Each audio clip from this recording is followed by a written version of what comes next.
when I met my wife, I was 25. She was 22. I was still very much in the church, and we talked for a while, and then we went our separate ways.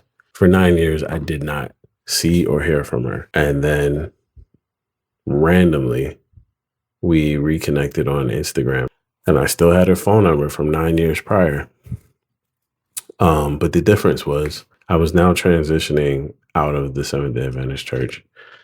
And so I had a little trepidation getting involved. So I had to be very upfront with her about where I was and where I was headed, which I didn't know. I had no idea where I was headed. But to her credit, she didn't let that stop her. And that doesn't mean it hasn't been difficult. So it was good to get her perspective on not only what I'm doing here, but also what it's like to be with someone who is not in line with your beliefs. But she has a very unique relationship with the church, as you will see in this discussion, which probably makes it a little bit easier. But still, I have to give her credit. It's not easy. It's not easy for me either, but that's the cross I've been given. She wasn't even on the list of people that I was going to interview, and I don't know why, because it was a really good talk. Like I said, it wasn't planned, so we weren't dressed appropriately to be filmed. So this interview is going to primarily be just audio. It'll be like a podcast. There were some questions that I didn't get to. There were some questions that I asked that I didn't give her the opportunity to answer. So I'm going to have to come back to that in a later interview. Like, I'm not a pro. I'm not good at this. So I'm just doing what I think the Holy Spirit is asking me to do. And I hope it resonates with someone. Take a listen, and I hope it blesses someone. Miss Nat B. All right. Welcome to, can you say it? Iron Lion Zion. Be normal. You want me to do a jingle for you? So I'm starting this in order to, number one, give my testimony about my encounter with God and leaving Adventism. And then number two, to compare and contrast biblical truths with the theologies of different denominations, specifically Adventism. And I'm going to interview people that have left as well, and people that are still in, that are in complete agreement or may have issues with the theology of the Adventist church. So based on that, like, as my wife, how do you feel? Well, I'm sorry. First of all, are you Seventh Day Adventist? yes. You're Seventh Day Adventist. Okay. Yes, I am. Are you in complete agreement with the Seventh Day Adventist church? On doctrinal issues? Doctrine. Yeah. No. Okay. I don't know. Culturally, are you in complete agreement with the Adventist church? What does that mean? The two aspects of the church to me are, well, three: theological, spiritual, and cultural. So the culture of the Adventist church, are you in agreement with the culture of the Adventist church? I still don't feel like I know exactly what you mean, but my initial response is probably no. No? Yeah. Is there one culture to the Adventist church to you? No. How many would you say? I would say at least two. At least two. In North America? Just globally. Globally? Okay. Yeah. How would you describe those but cultures? More so in America. I mean, I think there's like super conservative, like almost very touching with shepherd's rod. Like, oh, right. The extreme. The extreme. Right. And then there's like more liberal, which I, for the most part, associate more with like the black church, the black SDA church. Those are the lines I was thinking of, black and white, more so. Okay. So what is your issue with the church culturally? I mean, when I think of SDA culture, I think of like vegetarianism, veganism. I think of, their commitment to what they, state is modesty without, wearing jewelry, strict observance of, not strict observance, but just like a monolithic observance of the Sabbath. Okay. And so, I'm not super strict on those things. Okay. How do you feel about the segregation of the church racially? It doesn't bother me because it's all I know. And sadly, I am most comfortable and I want to worship with Black people. So that is, one place where I'm able to not have to explain my Blackness. Right. And I a appreciate, relief. Being able to do that. Especially professionally all week, having to be guarded. Yeah. Okay. All right. So, theologically, well, let's say that for last. Spiritually, are you in agreement with the Seventh Day Adventist Church? I don't know what that means. Do you feel the spiritual aspect of the church jives with your spiritual essence? Can you give me what do you mean by spiritually do I align? Like, give me an example of that.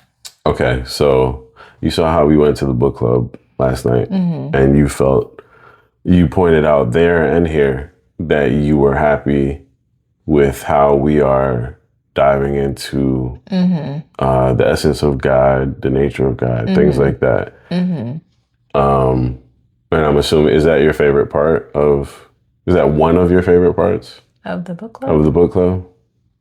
One of them. Okay. Yeah. So that fed you spiritually? It fed me spiritually, yes. Do you feel fed spiritually by the Adventist Church, or are there things that you wish were different?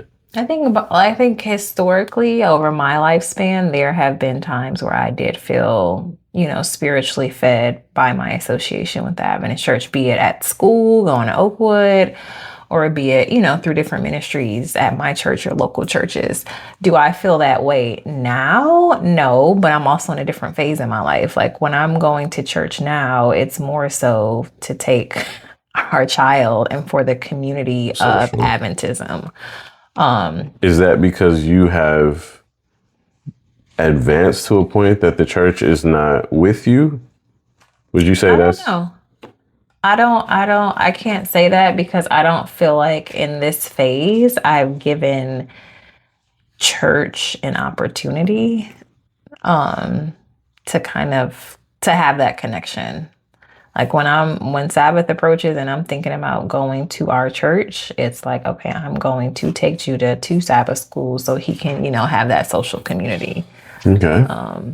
I have thought about, do I need to do more for myself through our local church? Like, should I'm not saying that I will, but should I, join a Bible study? Not necessarily through our church, but through people who may attend, an Adventist church. Or should I tune into prayer meeting?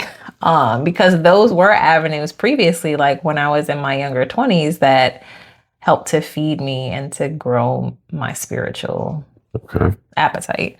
Theologically, do you feel aligned with the Seventh Day Adventist Church? I'm going to say no, based off of new understandings I have of SDA doctrine. Where I am now is more so wanting to be connected and related to Christ. Like that's my focus, having a relationship with Christ and being able to pour that into our son. So without getting too deep into the theological woods, give me one or two surface things that you feel you don't align with the church on. I mean, one thing that comes to question for me is just like last day events and the unfolding of things that's kind of been taught from the Adventist church. And it's not that I truly don't believe it. I'm just like, is this really true? Is this really what's going to happen and how it's going to happen? Did you have a firm grasp on it since it was taught to you as a child, or was it something that always was questionable to you? I didn't question it before. I was just more so like, yo, that's crazy. Mm-hmm. But now I think in the past couple of years, I'm like, is this truly biblical prophecy? Right. Or is it just someone's interpretation of, Right. it may not be truly God inspired. It may not truly be prophetic. So you're talking specifically about the persecution of God's people, the time of trouble, the role of America, those It's type not of things. necessarily that I don't think those things are going to happen. I do think those things that are going to happen. But I think my question is more so, will those persecuted be Adventists solely? Or will it be... So you're speaking about, is the Seventh Day Adventist Church the remnant? I guess so. Okay. Yeah. All right. That's one. Do you have any others? No, I think that's probably the biggest one. Okay. So what if the Holy Spirit told you that, okay, the church's stance on this is correct? Mm-hmm. How would you respond? I would probably say, show me. To the Holy Spirit. Yeah. Okay. What if the Holy Spirit said the church's stance on this is incorrect?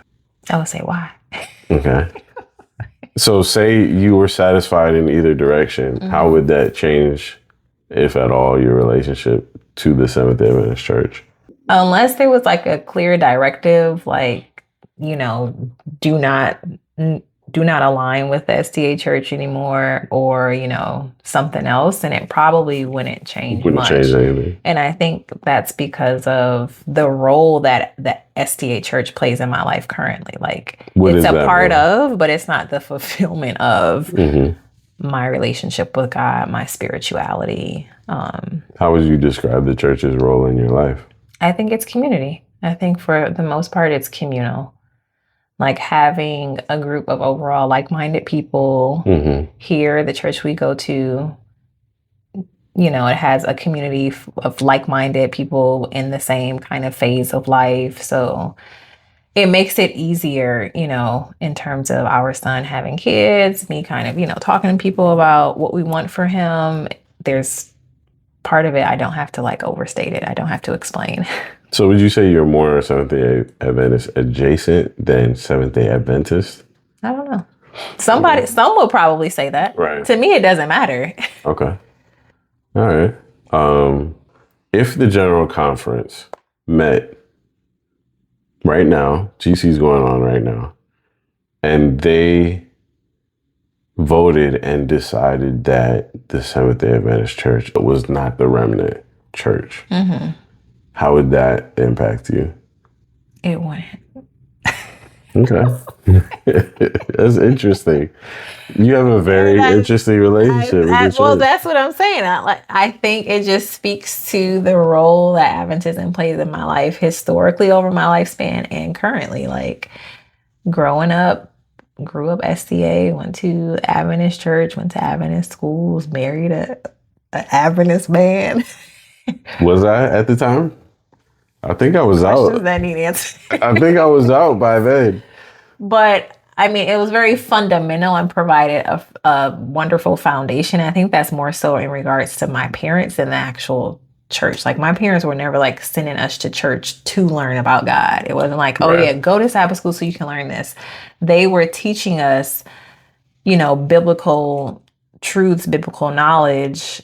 And a lot of that was infused with SDA doctrine, but my parents didn't hand off our spirituality or our learning to the church. As they should not. Right. So for me, it's just like, okay, the church is wonderful. It's beautiful. Like, I love a lot of aspects of the SDA church, but it's not the totality of who I am, which is kind of how I am in a lot of aspects in regards to my career and spiritual, the spiritual realm, all that. So your parents, speaking of your parents, your mother was baptized into the church, correct? What age was she? She was a teenager. Okay. Was she the first in her family? Her sister, and my grandmother. All at the same time? At the same time. Yeah. Okay. Was that like through a tent effort? Okay. Your father is? Born and raised. Second?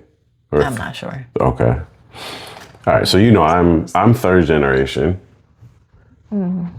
Well, on my father's side, my mother, similar to your mother, was baptized into the church. I think she was 12.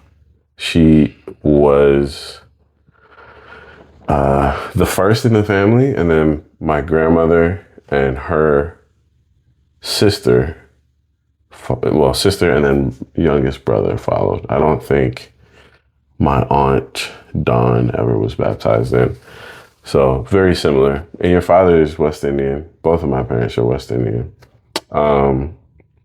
Seventh Day Adventist is very large in the West Indian culture. I think it's the largest church in Jamaica.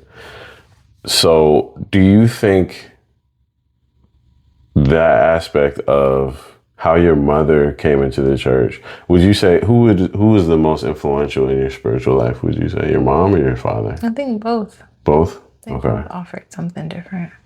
Okay. Would you say your mother coming in from, what was she before? Baptist. Baptist. Do you think that has an effect on how you view the church as opposed to someone whose both parents were generations of Seventh Day Adventists?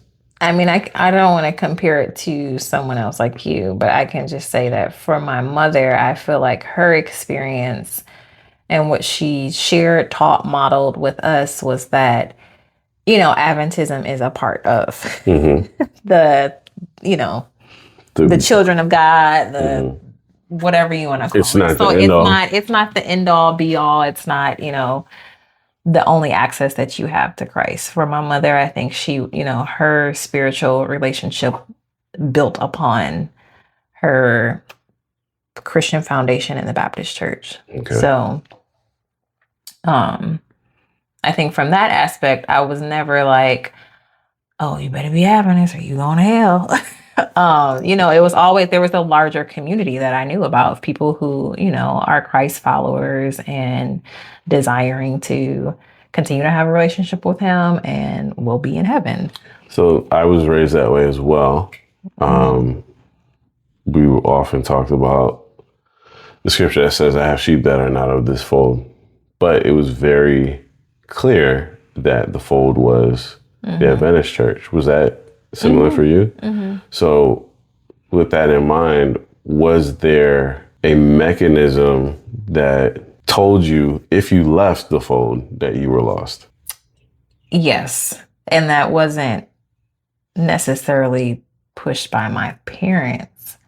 I think that's just the Adventist doctrine. Right. When you're doing, at least for me, from my experience, when they did the Daniel Revelation seminar at our church when I was younger, I was just like, it was a bit scary. It was scary, like the music, the pictures. The pictures were. I'm a visual person. The pictures were very frightening. Yeah. So for me, I'm like, oh well, not that I ever was thinking about like not being Adventist because I didn't have those thoughts, but there was a level of like fear mongering, like, oh, I'm afraid. And it wasn't until I brought one of my friends to a retreat, and she's not Adventist, and some of the participants there were like, let's go through Daniel and talk about Daniel prophecy. And my friend, when she heard it, her face was just like, she was scared. Right. And then I was seeing it through her lens, and I was like, this sounds crazy. Yes. But yeah, to answer your question, I think that was the mechanism. Yeah, it's funny. Similar experience. Witnessing or bringing friends, which I did both of, really made the message sound. But any belief is crazy. If you believe that there is a God, that sounds crazy to somebody. If you believe that the earth is round and flying through space at 1 billion miles an hour, that sounds crazy. It's just that sounds crazy to repetitive to some. Right. It's the repetitive nature that makes it seem normal, or the amount of people that believe it. But I would say similar, my Jehovah's Witness friends, former Jehovah's Witness friends, um, have similar experiences. And in talking to them and comparing Adventist doctrine to there's a lot of similarities, but the differences sound very crazy, even though they came from the same place. And the mechanisms to keep you are very similar as well. And I imagine it's in a lot of denominations as well. But well, you went to public school, correct?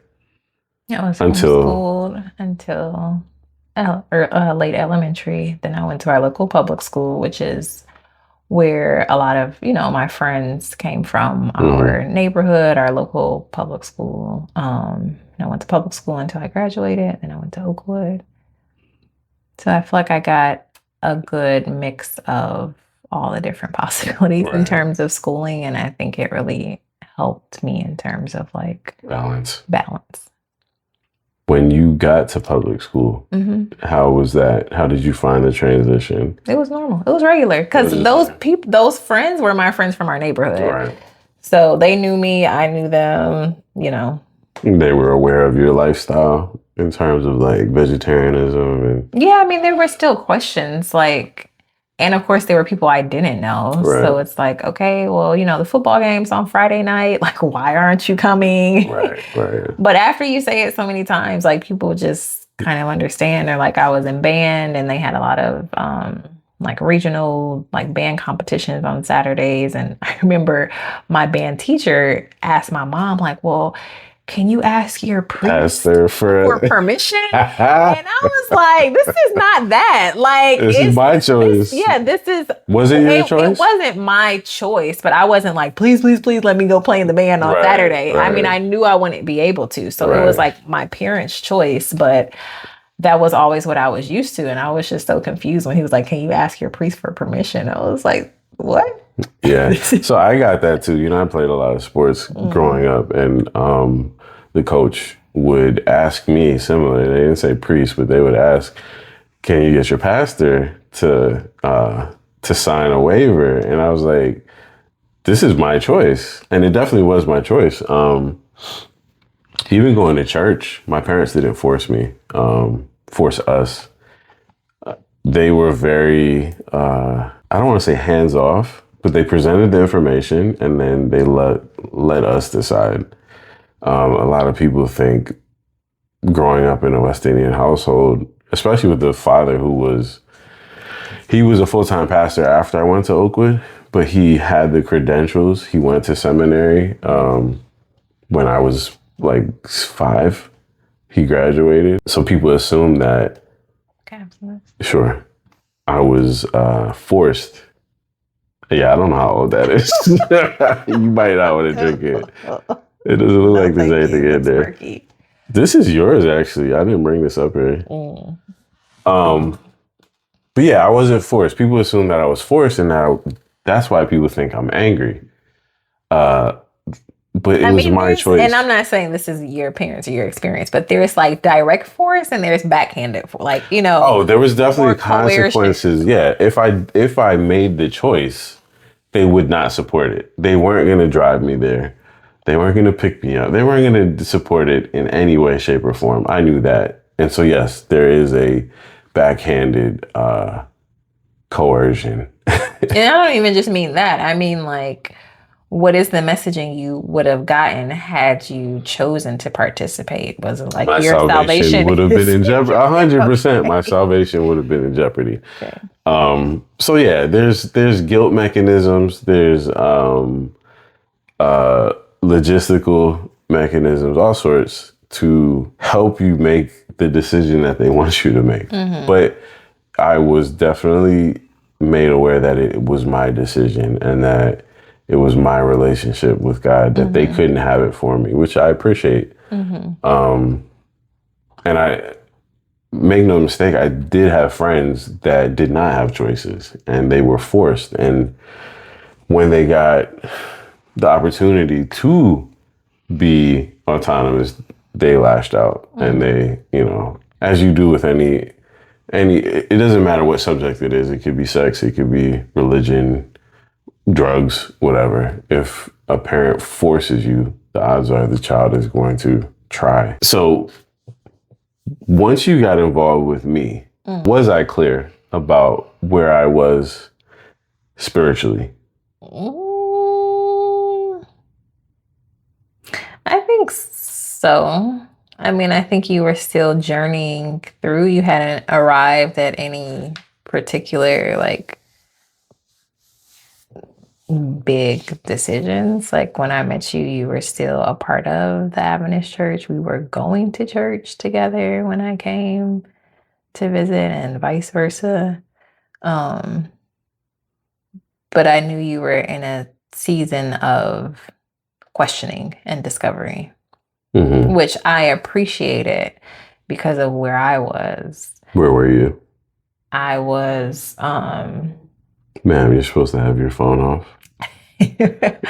I was coming from a place where I wanted authenticity. Like I wanted to be with somebody who could say like, you know, this is a flaw of myself. This is a flaw of my understanding of this.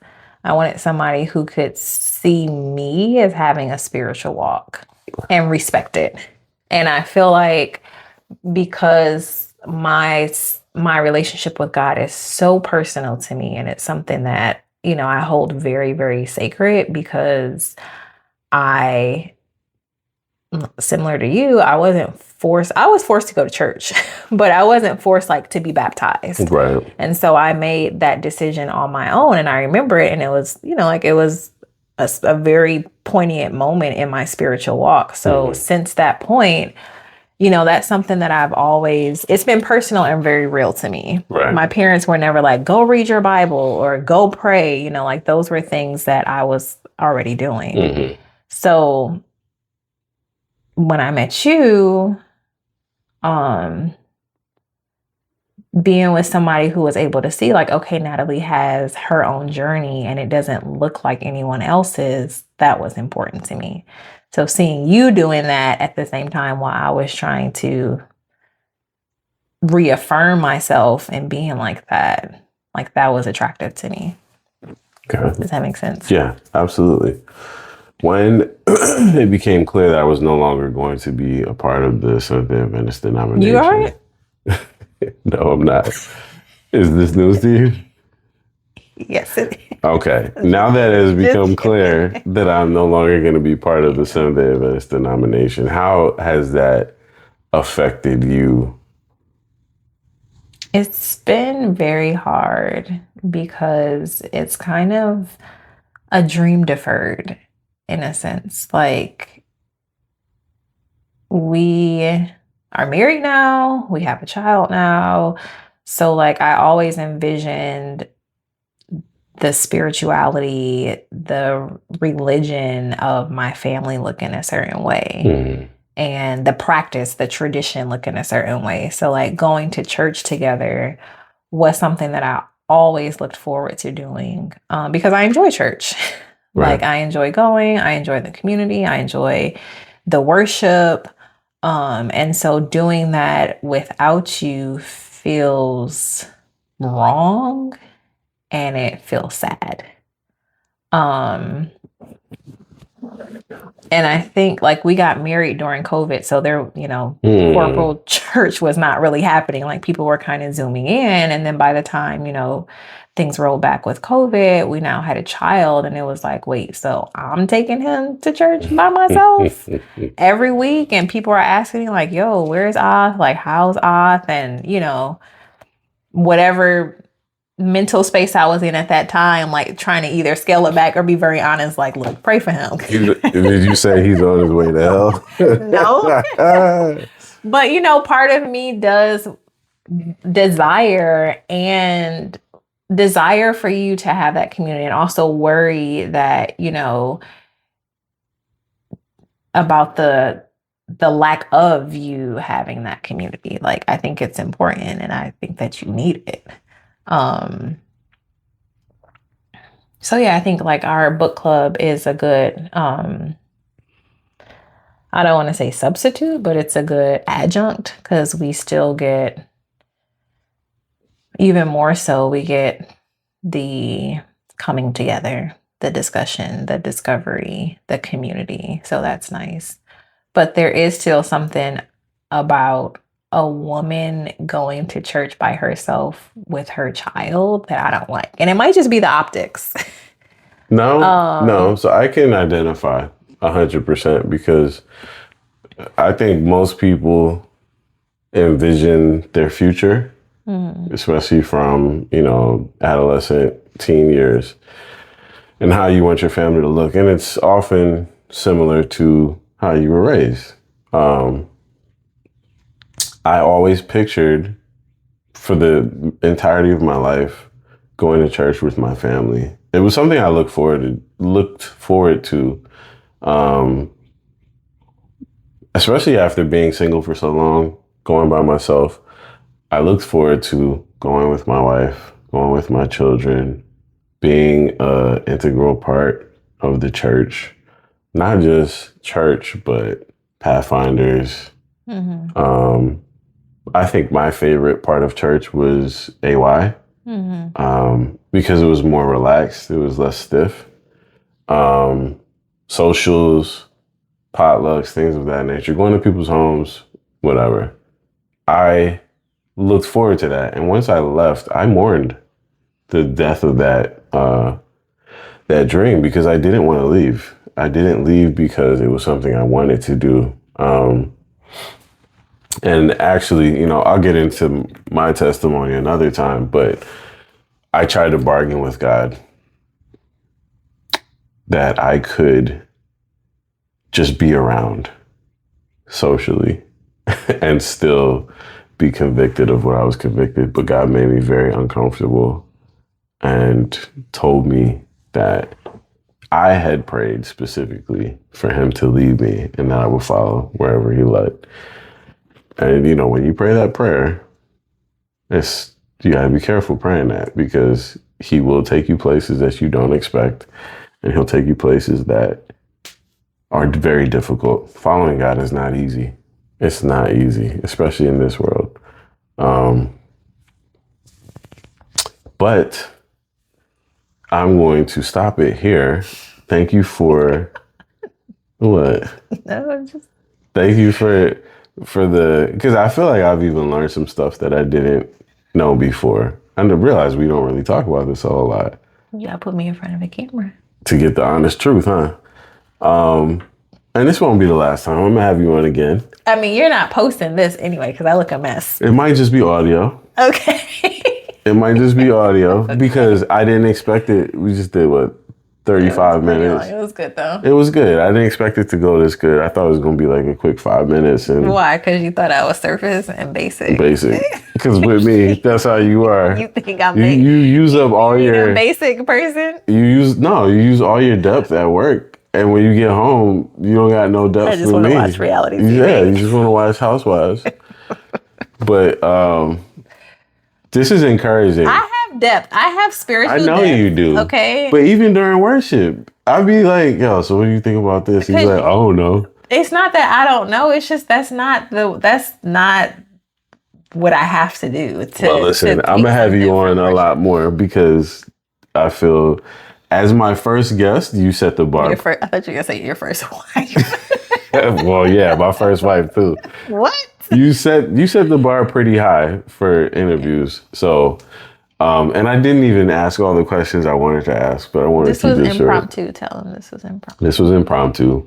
We were literally just trying to set up the background here. She was giving her ideas and her pointers. I was literally just telling her what the channel was about. So I really do appreciate it. And I do look forward to future conversations because I think there's more that we have to touch on. Just give me advance notice so I can have my hair done. I mean, you look good either way, in my opinion. Thank you. So, but thank you, Mrs. Baxter. I don't think I even introduced you. You did not. Can you say your name for the people? You just said it. Go ahead, say it again. My name is Natalie. Natalie? Can I have your full name? Baxter. Oh, you're not going to give the middle? All right, Natalie Baxter, thank you for joining us. You're welcome. Do you want to say anything else? No. Do you? You don't want to say I'm sorry? For what? Anything. For what? What would I do? What did I do to you? You don't want to just throw it out there. See if it sticks. I'm sorry for making your life so much better. Improving your quality of life. Whatever. You don't think your quality of life? I'm sorry for giving you such a handsome son. He is very handsome. Yeah. Long hair, don't care. Yeah, I'm hungry. All right, yeah. All right. Later.